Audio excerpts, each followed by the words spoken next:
Donc, petite vidéo maintenant, à partir d'un nouveau document, pour expliquer qu'on peut rajouter un gabarit de page, même si on a placé un document qui ne contient que du gabarit de texte.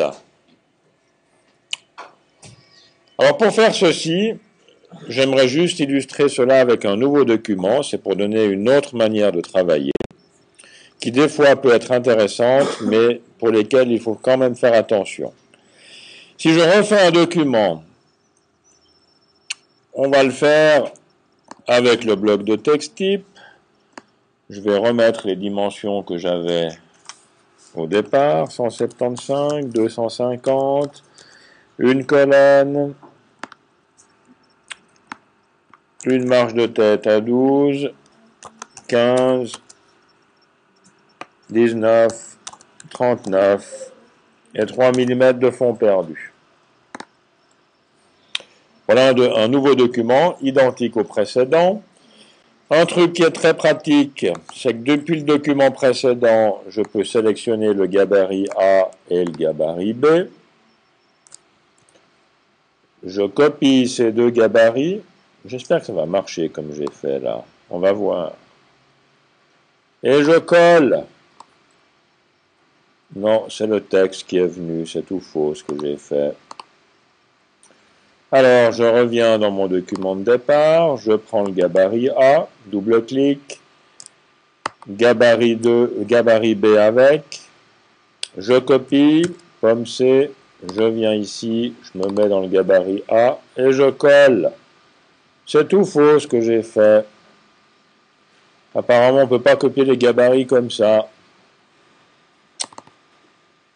Oui, je suis en train d'apprendre, vous me servez de terrain d'apprentissage. Je sélectionne le contenu de mes gabarits, gabarit A, je copie,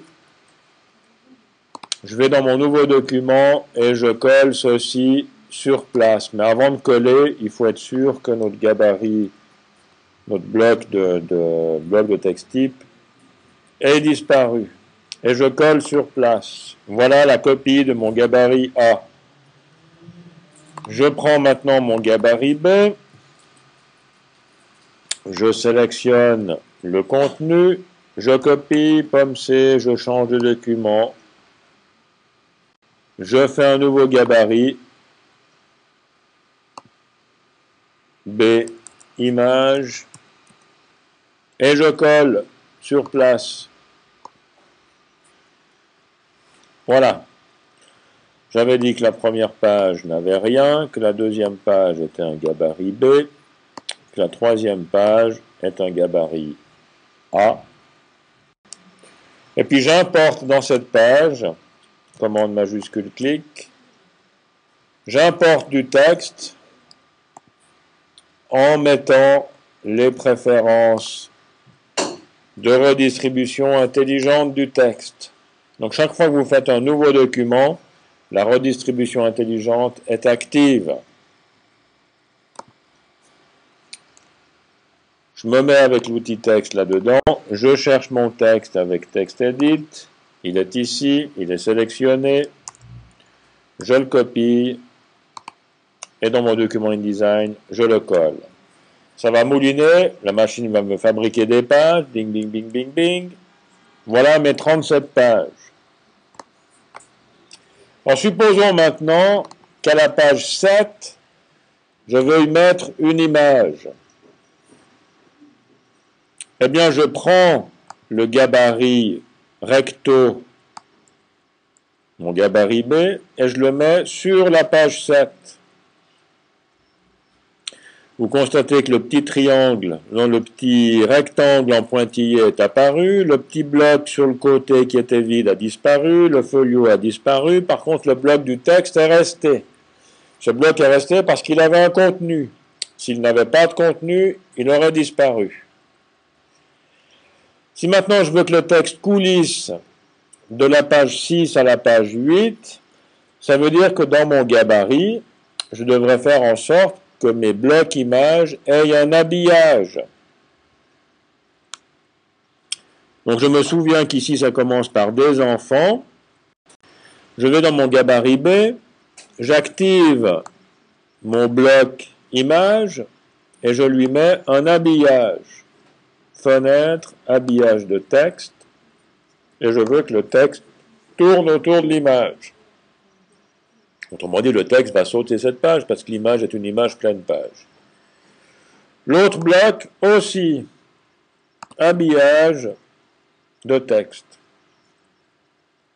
Maintenant, je regarde ma page 6 et ma page 7. Le texte qui était à la page 6, donc qui était à la page 7, est venu maintenant se mettre à la page 8. J'ai bien le même texte ici, qui était celui que j'avais à la page 7 avant. Donc voilà un moyen où vous pouvez remettre dans un gabarit existant un autre gabarit. Maintenant, il faut être conscient qu'à la page 7, le bloc texte est toujours là. Il est là. Mais il n'est pas rempli à cause de l'habillage du bloc image qu'on a mis dans le gabarit. Donc voilà un moyen où on peut rajouter des gabarits dans un document qui a déjà été construit avec d'autres gabarits en faisant attention de bien gérer les habillages et les blocs qui restent. Si jamais je veux enlever ce bloc texte, après l'avoir sélectionné, rien ne m'empêche de l'enlever avec la touche d'effacement. Et là, j'ai véritablement que le contenu du gabarit B.